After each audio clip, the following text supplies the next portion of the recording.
فقهاو د اوداسه د هر اندام د انزلو د پاره خپل دعاګانې ذکر کړي. زبې درته ویم که بیا د چا شوق مال راشي زبې درته یاد کړم. کله چې دواړه لاسونه انځي عند الغسل الیدین د لاسونو انزلو په وخت کې چې کومه دعا وته وي نو التسمیه بسم الله ده ته به وایي بسم الله الرحمن الرحیم. وعند المزمزه کله چې خولې ته اوبه اچوي نو د هغې دپاره دعا ده اللهم ارزقني تلاوة القرآن وعلى ذکرک و شکرک و حسن عبادتک.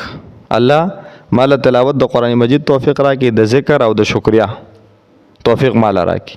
بیا چې کله پوزې توبه اچوي نو په دې وخت کې به دا دعا کوي اللهم ارحني رایحة من رایحة الجنه ولا ترحني رایحة من رایحة النار. دا د پوزې دپاره د استنجا دپاره نه ده. بیا چې کله مخ انځي د هغې دپاره دعا ده اللهم بیض وجهي یوم تبیض وجوه وتسود وجوه. الله زما دا چهره روښانه کړي د قیامت په ورځ باندې چې په کومه ورځ باندې چهرې به روښانه کیږي.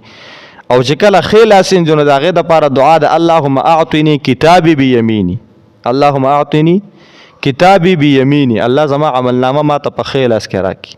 وحاسبني حسابا یسیرا او ما سره آسان حساب وکړي. او چې کله ګس لاس انځي نو بیا به دا دعا وایي اللهم لا تعطني کتابی بشمالي. الله ما ته په ګس لاس کې عملنامه رانه کړي ولا من وراء ظهري او نه وروسته د شا طرف نه ما ته عملنامه راکړي.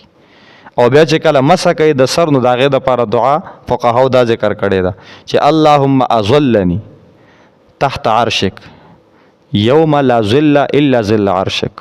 الله ما ته د عرش د سوري د لاندې سوری راکړي په هغه ورځ چې سوا د عرش د سوري نه به بل سوری نه وي.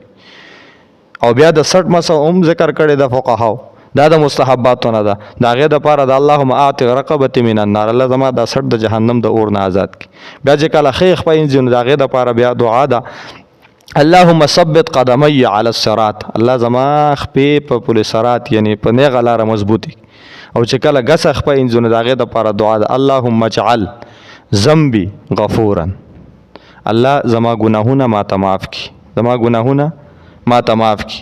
او بیا فرمایي و تجارت لن تبور او داسې تجارت ماله راکړي چې نه ختمېدونکې هلاکت پکې نه وي. نو دا